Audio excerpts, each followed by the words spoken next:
स्वागत है दोस्तों आपका geography with Wasim Ahmed channel में। मैं आपका दोस्त वसीम अहमद आपके लिए लेकर आया हूँ एनटीए यूजीसी नेट के जो हम पिछले पेपर सोल्व कर रहे हैं। उसमें जून 2019 में जो पेपर आया था उसको हमने पिछले वीडियो में डिस्कस भी किया था। 1 से लेकर 50 क्वेश्चन हम डिस्कस कर चुके थे, उनके आंसर आपको पता चल गया था। अब आप इस वाले वीडियो में देखेंगे 51 से लेकर 100 तक के प्रश्न जून 2019 में जो एनटीए का ज्योग्राफी का पेपर हुआ है उसको। नो समय ना वेस्ट करते हुए हम स्टार्ट कर देते हैं। 51वां प्रश्न जैसा कि है, इसमें हम थोड़े से प्रश्नों का कुछ आपस में डिस्कस भी कर लेंगे, तो थोड़ा सा लंबा वीडियो हो जाए, तो प्लीज़ आप इसको पूरा ज़रूर देखें, आपको बहुत फ़ायदा होगा। किसी भी वैश्विक शहर के लिए निम्नलिखित में से कौन सा एक कथन सही है? जो वैश्विक शहर होता है उसमें कौन सा कथन सही है? तीसरा आंसर इसका डायरेक्ट बता देता हूँ। वैश्विक शहर अनेक अंतर्राष्ट्रीय निगमों का मुख्यालय होता। वे निगम कौन कौन से हो सकते हैं? आर्थिक भी, सामाजिक, सांस्कृतिक, राजनीतिक और प्रौद्योगिकी तत्वों के, क्योंकि यहाँ सबका आदान प्रदान होता रहता है। 52वां प्रश्न है आपके सामने। एकरमैन अभिगमन ट्रांसपोर्ट निम्नलिखित में से किस में होता है? एकरमैन के, तो इसका जो सीधा आंसर है महासागरों के ऊपरी भाग में होता है। इसका आंसर ये है। यह आपका जो एकरमान का जो सिद्धांत था, परिवहन गति का सिद्धांत 1902 में दिया था, ये वहाँ से प्रश्न लिया गया है। उसके बाद अगला देखते हैं हम। यदि किसी वलय में दोनों किनारे समांतर होने के साथ एक दूसरे के क्षैतिज भी हों तो यह किस प्रकार के बलन का उदाहरण है? तो इसका आंसर सीधा है श्यान। श्यान इसको हम परिवलित बलन भी कह सकते हैं। बलन वाला चैप्टर है, आप जाकर वहाँ पर देख सकते हैं। अगला प्रश्न है आपका कूट। 54वां प्रश्न 54। लोह अयस्क बाबा बूदन है। हीरा आपका पन्ना मिलता ही है। कोयला आपका झरिया में मिलता है। भूतापी ऊर्जा पुंगा में। तो इसका सीधा आंसर है डी। अगला प्रश्न है आपका 55वां। माउंट सेंट हेलेंस विश्व के किस भाग में स्थित है? संयुक्त राज्य अमेरिका में स्थित है। और इसमें यहाँ पर अलास्का रेंज, रॉकी अपलेशियन भी, यहाँ पर सरिया नवेदा जैसी भी यहाँ पर पर्वत श्रृंखलाएँ पाई जाती हैं। उसके बाद देखते हैं 56वां प्रश्न। निम्नलिखित में से किस क्रिया की वजह से निम्नावलन पैदा होता? तो परपटी मुड़ने के कारण जो आपका ये क्रिया होती है, ये ध्यान रखना है आपको। अगला प्रश्न है 57वां प्रश्न। ये भी एक कूट है। सैकोट्राज, चागोज रिंज, स्प्रिट सबरंजन ridge, mid Atlantic ridge, Cocos ridge. तो हम इसका आंसर 97 का इसका आंसर मिला लेते हैं। तो ये आपका है सोकोट्रा चागोज रिंज, आपकी हिंद महासागर में है। स्प्रिट सबरजन रिंज जो है आपकी आर्कटिक में है, आपको ये ध्यान रखना है। और ये आप जानते हैं मिड अटलांटिक रेंज आपकी अटलांटिक महासागर में ही है, और कोकस रेंज आपकी प्रशांत महासागर में है। तो 97 का सीधा आंसर हो जाएगा आपका डी। इसके बाद अगला देखते हैं 58वां प्रश्न। निम्नलिखित में से कौन सा देश पेरिस समझौते से अपने पैर पीछे खींचना चाहता है? तो खींच ही लिए, खींचना क्या चाहता है? अमेरिका। डोनाल्ड ट्रंप के बैठने के बाद जो पेरिस में समझौता हुआ था, जो 4 नवंबर 2016 को 192 देशों में हुआ था, और ये पेरिस समझौता जलवायु परिवर्तन से निपटने के लिए हुआ था, जिसमें अमेरिका ने हाथ पीछे खींच लिए, डोनाल्ड ट्रंप ने। अगला प्रश्न है आपका 59। ये भी आपका कूट है, तो आप इसको देख लेते हैं। आप द्रविड़ को मिलाएंगे आप येरू काला। इसके बाद है इंडो यूरोप। ये आपकी ये भाषाएँ हैं, विशिष्ट भाषाएँ, भाषा समूह है ये, यहाँ पर बोली जाने वाली भाषा। इंडो यूरोप, ये आपको याद रखना, इंडो यूरोप, बंजारा। आस्ट्रिक है आपका संथाली, और बीबेटो बर्मन, ये बोडो, ये ध्यान रखना। तो इसका 59 का आंसर सीधा ए हो जाएगा। उसके बाद अगला प्रश्न है आपका 60। वर्ष 2011 की जनगणना के आंकड़ों के आधार पर भारत के निम्नलिखित राज्यों को वहाँ की घनी आबादी, ये ध्यान रखना, घनी आबादी के वितरण के अनुसार अवरोही मतलब घटते क्रम में सजाइए। तो इसका सीधा आंसर है पहला, उत्तर प्रदेश, महाराष्ट्र, बिहार और पश्चिम बंगाल। किसके आधार पर? घनत्व के आधार पर। उसके बाद अगला देखते हैं 61वां प्रश्न।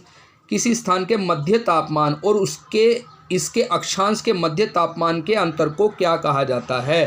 तो इसको कहा जाता है ताप असंगति। क्या कहा जाता है? 61वें प्रश्न का आंसर है ताप असंगति। मतलब ताप असंगति का मतलब होता है किसी स्थान के मध्य तापमान और उसके अक्षांश के मध्य तापमान के अंतर को ताप असंगति कहते हैं। ये आपको याद रखना है। मतलब एक दोबारा से समझ लें, किसी स्थान के मध्य तापमान और उसके अक्षांश के मध्य के तापमान के अंतर को ताप असंगति कहते हैं, याद ध्यान रखना। 62वां प्रश्न है आपका, निम्नलिखित में से किस अरब भूगोलवेत्ता ने सर्वाधिक व्यापक रूप से यात्राएं की और आने वाली पीढ़ियों के लिए भी अपनी यात्रा वृत्तांत लिखा था? इब्ने बतूता, आप जानते हैं इसे क्या अरब का मार्को पोलो भी कहा जाता है, अरब जगत का मार्को पोलो कहा जाता है। इनकी कुछ पुस्तकें हैं, ध्यान रखना, रहला, और उनकी रहला एक जो उनकी पुस्तक है उसमें उनकी यात्राओं का वर्णन है। तो इब्ने बतूता इसका आंसर है, जिन्हें अरब जगत का मार्को पोलो कहा जाता है। अगला प्रश्न है आपका, यह आसान है आपका, वर्ष 2011 की जनगणना आंकड़ों के अनुसार भारत के निम्नलिखित राज्यों को अनेक शहरीकरण के बढ़ते स्तर के अनुसार व्यवस्थित करना। तो शहरीकरण, तो सबसे शहरीकरण को अगर जो हम लें ये 63वें प्रश्न में, तो सबसे नगरीकृत शहर कौन सा है आपका? गोवा। पहले आएगा आपका गोवा, तो सी देख लेते हैं, गोवा आएगा। फिर उसके बाद आएगा आपका मिजोरम, उसके बाद आएगा आपका केरल, उसके बाद आएगा बी पंजाब। तो इसका सीधा आंसर हो जाएगा 63 का आपका बी। तो ये आपने समझ लेना, भारत का सबसे नगरीकृत जो राज्य है, सबसे नगरीकृत जो राज्य है वो गोवा है, फिर उसके बाद मिजोरम, फिर तमिलनाडु और फिर केरल। क्योंकि इसमें तमिलनाडु नहीं है तो पहले गोवा होगा इसमें, फिर उसके बाद आपका मिजोरम, फिर केरल और फिर सबसे बाद में पंजाब। उसके बाद आगे देखते हैं हम 64वां प्रश्न, आवश्यकता पूर्ति वक्राकृति के ड्रानोस्की के संकलनात्मक ढांचे में जीवन यापन का न्यूनतम स्तर कल्याण की किस अवस्था को निरूपित करता है? यह आपको 64वां प्रश्न है, सीधा मैं इसका आंसर बता देता हूँ, पर्याप्तता को। 65वां प्रश्न, कुछ ही प्रश्नों को हम आपस में डिस्कस करेंगे खाली। निम्नलिखित में से कौन सा परिध्रुवीय प्रशांत ज्वालामुखी पट्टी का भाग नहीं है? बहुत इंपॉर्टेंट प्रश्न है। परिध्रुवीय, जो प्रशांत महासागर में ज्वालामुखी का जो परिध्रुवीय क्षेत्र है, रिंग ऑफ फायर के नाम से जाना जाता है, इसमें से कौन सा सम्मिलित नहीं है? एलोसियन द्वीप समूह है ही आपका, मिड नाव द्वीप समूह भी है, सखालीन भी है। तो इसमें ओजार्क द्वीप समूह आपको ये याद रखना है, ओजार्स द्वीप समूह जो ज्वालामुखी पट्टी है, यह आपकी अटलांटिक कटक, जो मध्य अटलांटिक कटक है अटलांटिक महासागर में, वहाँ पर है। तो इसका आंसर सी है, ये आपको ध्यान रखना। 65 का आंसर सी है। 66वां प्रश्न है, बहुत इंपॉर्टेंट है, निम्नलिखित में से कौन से भूगोलवेत्ता ने भूगोल को सामान्य और विशिष्ट, सार्वभौमिक तथा विशेष या विशिष्ट रूप में द्विशासन मतलब प्रतिपादित किया है? वारेनियस इसका आंसर है सीधा। 67वां प्रश्न है आपके सामने, निम्नलिखित में से क्या चातुर्थिक मतलब चौथी क्रियाकलापों का उदाहरण है? ये ध्यान रखना है। तो इसमें विनिर्माण उद्योग है, आपको ध्यान रखना है। उसके बाद देख लें 68वां प्रश्न, इसका 68वें प्रश्न को हम सीधा यहाँ पर मिला लेते हैं। भ्रंशन से जो भूआकृतिक संकट और घटनाएं कहाँ पर हुई? भ्रंशन के कारण कैलिफोर्निया भूकंप आया था, आपको ये ध्यान रखना है। ज्वालामुखी के कारण क्राकाटाओ भूकंप आया था आपका। द्रव्य स्थितिक दबाव के कारण आपकी यूनानी भूकंप आया था 1931 में। और प्लेट खिसकने के कारण गुजरात में भूकंप आया था भुज में 2001 में। तो इसका आंसर हो जाएगा आपका 68वें का आंसर हो जाएगा आपका सीधा डी हो जाएगा। 69वां प्रश्न देखते हैं हम, निम्नलिखित में से कौन सा थॉर्नथुएट के जलवायु वर्गीकरण का आधार है? बहुत ही इंपॉर्टेंट प्रश्न है, very most. TGT PGT grade first second में भी और यूजीसी नेट में भी बहुत आता है। तो इसका सीधा आंसर आपको याद रखना, वर्षण प्रभाविकता व तापीय दक्षता, ये आपको ध्यान रखना है। यह एक इन्होंने जलवायु का एक वर्गीकरण किया था, जलवायु का जो वर्गीकरण किया था 1931 में किया था। इसमें जो संशोधन उन्होंने किया था 1948 में किया था, याद रखना। तो इसका आधार क्या था? वर्षण प्रभाविता और तापीय दक्षता। उसके बाद अगला है आपका पेट्रोलियम उत्पादन केंद्र, 17वां प्रश्न। और देश कहाँ पर, कौन कौन सा केंद्र है और कौन से देश में पड़ता है? तो अलवांड ये स्थान कहाँ पड़ता है आपका? इंडोनेशिया में। और आधा जारी कहाँ पड़ता है आपका? आधा जारी ईरान में पड़ता है आपका। उसके बाद सिनाई पेंसिनुला यह आपका कहाँ पड़ता है आपका? ये पड़ता है आपका मिस्र में। और मिनास ये प्रसिद्ध जगह है आपकी, ये है इराक में। तो इसका 70वें का जो सीधा आंसर हो जाएगा आपका क्या हो जाएगा? डी। उसके बाद हम देखते हैं 71वां प्रश्न, बहुत ही इंपॉर्टेंट है। निम्नलिखित में से किस परिस्थिति के कारण ला नीनो घटना परिघटित होती है? तो ये ला नीनो और अल नीनो क्या होता है, मैं अलग से इसके लिए वीडियो बनाऊंगा, आपको समझ लेना है। ला नीनो एक ठंडी जलधारा है और अल नीनो एक गर्म जलधारा है जो कि पेरू के तट पर इनकी उत्पत्ति होती है। तो इसका सीधा मैं आंसर बता देता हूँ आपको। 71वें का आंसर है आपका सी। मध्य और पूर्वी प्रशांत क्षेत्र में असामान्य रूप से ठंडे जल का जमाव होता है, जिसकी परिणति काफ़ी तेज व्यापारिक पवनों के रूप में होती है, जिसके कारण ला नीनो के कारण भारतीय मानसून सही रहता है, अच्छा रहता है और वर्षा अधिक होती है, जबकि अल नीनो के कारण मानसून रुक जाता है, रुकावट पैदा करता है। उसके बाद अगला देखते हैं, भारत के विभिन्न राज्यों में कृषि गहनता के सही आरोही बढ़ते क्रम के संदर्भ में नीचे दिए गए विकल्पों को सही विकल्प को चुनना है। तो आपको इसका आंसर चुनना है। तो सबसे पहले इसमें महाराष्ट्र है, असम है, फिर बिहार और उत्तर प्रदेश। भारत के विभिन्न राज्यों में कृषि गहनता का सही क्रम, मतलब कृषि की गहनता सबसे अधिक कहाँ है? सबसे पहले महाराष्ट्र में, फिर असम में, फिर बिहार में, फिर उत्तर प्रदेश चौथे नंबर पर आता है। उसके बाद देखते हैं हम 73वां प्रश्न, नति लंब के संदर्भ में नति की दिशा हमेशा निम्नलिखित में से किस कोण पर होती है? तो याद रखना समकोण पर होती है। इसकी दशा किस पर होती है? आपकी समकोण पर होती है। नति लंब के संदर्भ में नति की दिशा हमेशा समकोण पर होती है, यह आपको ध्यान रखना है। उसके बाद हम देखते हैं अगला, किसी नियत समय में विविध फसलों के अंतर्गत क्षेत्र के अनुपात को निम्नलिखित में से क्या संज्ञा दी जाती है? तो आपको याद रखना है 74वां प्रश्न, फसल पैटर्न।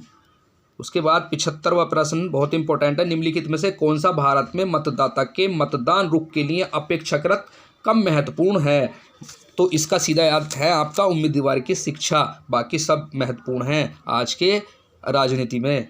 उसके बाद 76वां प्रश्न देखते हैं, भारत की राष्ट्रीय जनसंख्या नीति 2000 के अनुसार जनसंख्या स्थिरता की स्थिति प्राप्त करने का लक्ष्य वर्ष निम्नलिखित में से क्या है? 2045 है, यह आपको ध्यान रखना है। जो 15 फरवरी 2000 को एक हमारी राष्ट्रीय जनसंख्या नीति की घोषणा की गई थी और इसमें ये कहा गया था कि 2010 तक कुल प्रजनन की जो शीलता दर है वो 2:1 हो जानी चाहिए।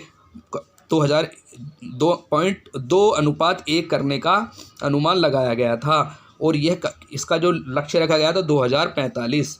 उसके बाद अगला प्रश्न देखते हैं, नीचे दिए कथनों को पढ़िए। भांगर मृदाएं पुरानी जलीय मृदाएं हैं। भांगर मृदाएं बार बार जलमग्न होती हैं। भांगर मृदाएं में सांद्रण संधियां बहुत अधिक मात्रा में होती है। भांगर मृदाओं के अपेक्षा अधिक शुष्क क्षेत्र में क्षारीय लवणें होती हैं। इसमें इसका ये नहीं है, बाकी सब में A, B, D। इसका आंसर होगा A, B, D। तो इसका चौथा आंसर है, ये ध्यान रखना, क्योंकि भांगर मृदाओं में दरार व संध्या नहीं पाई जाती, ये आपको ध्यान रखना है, काली मृदा में पाई जाती। 78वां प्रश्न याद रखना है आपका, निम्नलिखित में से कौन से कथन सही हैं? तो इसमें से सीधा मैं आंसर बता देता हूँ, फिर आप इसको गौर से पढ़ लेना और इसका आंसर आप निकाल लेना। तो 78 का सीधा आंसर है आपका डी, बस इसमें खाली डी, बाकी ये तीनों गलत है, ये ध्यान रखना है। तो इसका आंसर है डी। 78 के बाद 79वां प्रश्न आपके सामने आता, आपको याद रखना है, ये कूट है, आपको मिलाना है सेफर। तो सेफर का मतलब, सेफर काय से संबंधित है? अपवाद मूलक। जेम्स लिवलॉक किस चीज़ से संबंधित थे? आपके प्रक्रियातावाद। और OH के स्पेट किससे संबंधित थे आपके? ये आपको ध्यान रखना है, अवसर संरचनावाद से। और गिडेन अभिलाभ का सिद्धांत। तो याद रखना है, इसका सीधा आंसर हो जाएगा डी। अगला प्रश्न है आपके सामने, समांतर माध्य निकालने का। केंद्र ए पर तापमान संबंधी निम्नलिखित आंकड़े दिए गए हैं। तापमान ये दिया गया है आपका इतना डिग्री और दिनों की संख्या ये दी गई। तो निम्नलिखित में कौन सा विकल्प मासिक तापमान को सही इंगित करेगा? इसका सीधा आंसर है 25। इसको निकालेंगे कैसे? इसकी माध्यिका निकाल लेंगे, ये दोनों का वर्ग अंतराल निकाल लेंगे। वर्ग अंतराल निकालने के बाद जो इस दिनों की संख्या है इनको जोड़ लेंगे और जो वर्ग अंतराल आया है उसको जोड़ लेंगे, दिनों की संख्या और वर्ग अंतराल को गुणा कर देंगे और उसमें जो आंसर आएगा एफ जो आएगा आपका, उसको n मतलब दिनों की संख्या से क्या कर देंगे? भाग कर देंगे। तो इसका आंसर आएगा आपका 25।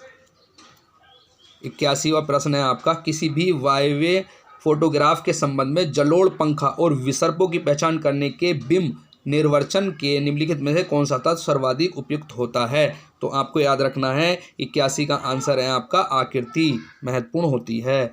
उसके बाद फिर आपका जोड़ा मिलाने के लिए आ जाता है। नार्वेस्टर कहाँ पाए जाते हैं? न्यूजीलैंड में। यामी जापान में। यामा मतलब फ़ॉन, ये आपको जानते हैं, आल्प्स पर्वत पर चलती स्विट्ज़रलैंड में। चुनूक रॉकी पर्वत पर चलती अमेरिका में। इसका मतलब 82 बहुत आसान क्वेश्चन है, इसका आंसर हो गया बी। बहुत इंपॉर्टेंट है, हर बार आता है एग्जाम में। 83वां प्रश्न है, निम्नलिखित में से किसने आर्थिक विकास के मूल बाहरी मॉडल कोरी पेरीफेरी मॉडल का प्रतिपादन किया? तो फ्राइडमैन ने किया था। किसने किया था? आपका फ्राइडमैन ने किया था, ये आपको ध्यान रखना है। उसके बाद 84वां प्रश्न, जनसंख्या वृद्धि के सैडलर के सिद्धांत के संबंध में निम्नलिखित में से कौन सा कथन सही है? तो 84 का आंसर मैं आपको सीधा बता दूंगा, डी है इसका आंसर। क्या है आपका? डी, इसका आंसर है आपका डी। मानव की जनन क्षमता व जनसंख्या घनत्व के विपरीत अंतर। उसके बाद हम देखते हैं 85वां प्रश्न, बहुत इंपॉर्टेंट है।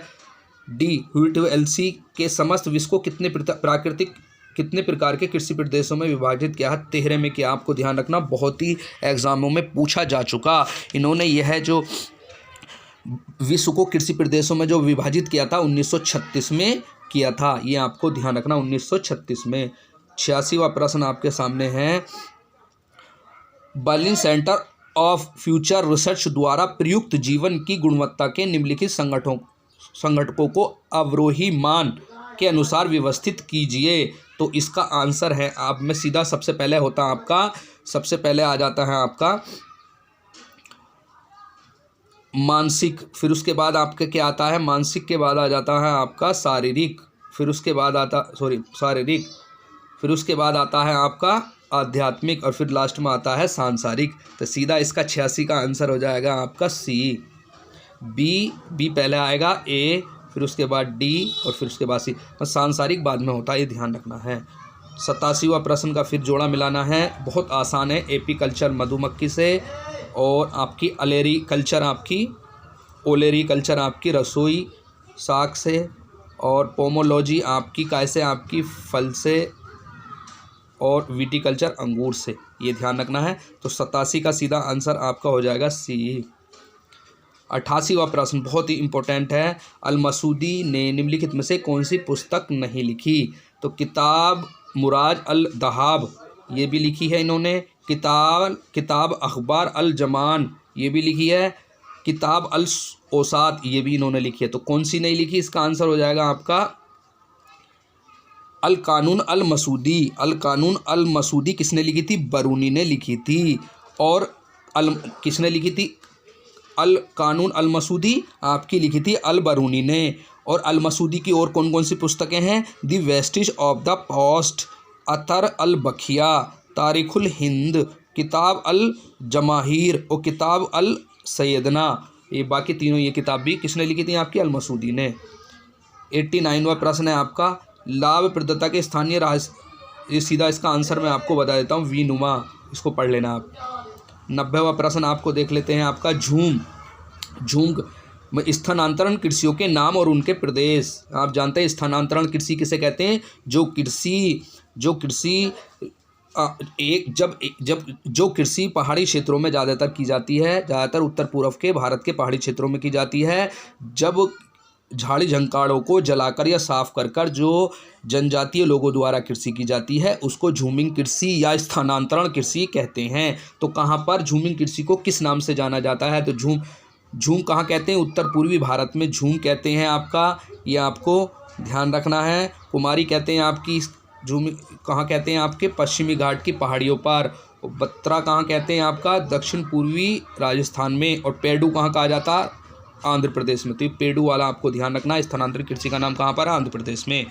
इसके बाद आगे देखते हैं हम, किसी वाताग्रह चरण में उष्ण हवा ऊपर की ओर उठती है तथा ठंडी हवा होती है, संघनित होती है, तो वह बरसती है, तो वह कहलाती है उष्णाग्र। क्या कहलाती है? आपकी उष्णाग्र कहलाती है, क्योंकि आगे बढ़ती हुई उष्ण वायु राशि जब किसी ठंडी वायु राशि के ऊपर चढ़ जाती है तो उसे उष्ण वाताग्र कहते हैं, ये आपको ध्यान रखना।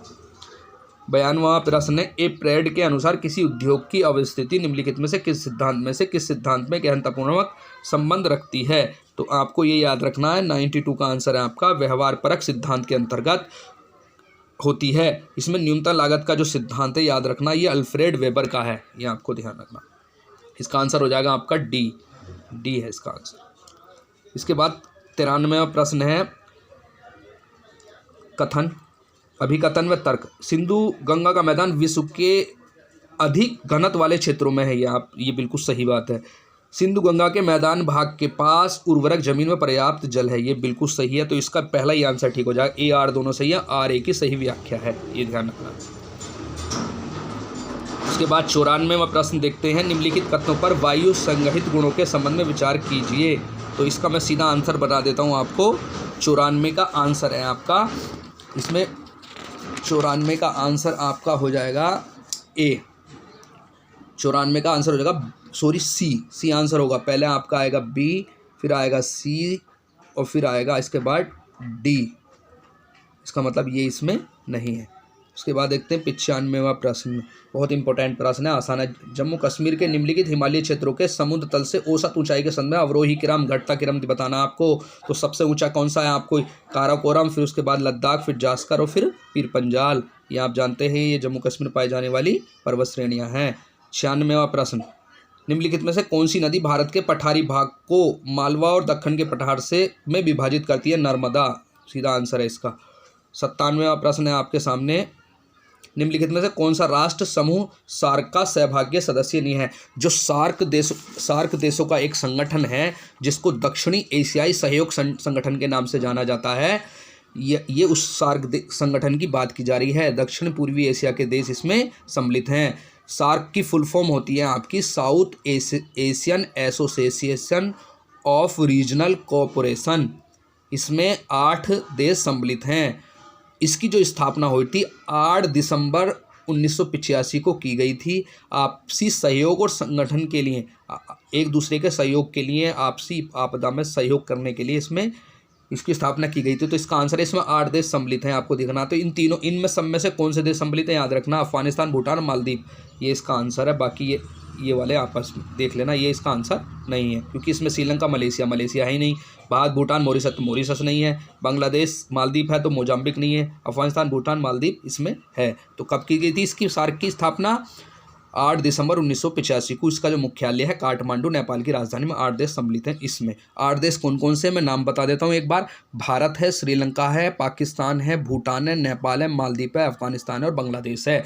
भारत के ज़्यादातर पड़ोसी देश हैं, चाइना को छोड़कर और म्यांमार को छोड़कर। 98वां प्रश्न बहुत इंपॉर्टेंट है। रिटर ने क्या लिखा? अर्डकुंडे। टोलमी ने क्या लिखा? आपका अल्माजास्ट। स्ट्रैम्बो ज्योग्राफिया, हिप्पोकर्स का ये वाला हो जाएगा आपका पहला वाला, डी का पहला। तो 98 का आंसर हो जाएगा आपका बी। उसके बाद देखते हैं 99वां प्रश्न, वायवीय फोटोग्राफ लेने के लिए दिन का आदर्श समय क्या है? जब सूर्य की स्थिति निम्न तीर्थ दोपहर के पहले और बाद में हो। इसका सीधा आंसर है ये। अब 100 लास्ट प्रश्न है आपका। वीडियो थोड़ा लंबा हो गया मगर बहुत इंपॉर्टेंट है, आप इसको याद कर ले जरूर। निम्नलिखित में कौन सा सुमेलित नहीं है? 100 में कौन सा सुमेलित नहीं है? ये भी सुमेलित है, ये भी है, ये भी है। इसका मतलब ये नहीं है। इसका आंसर है ए सुमेलित।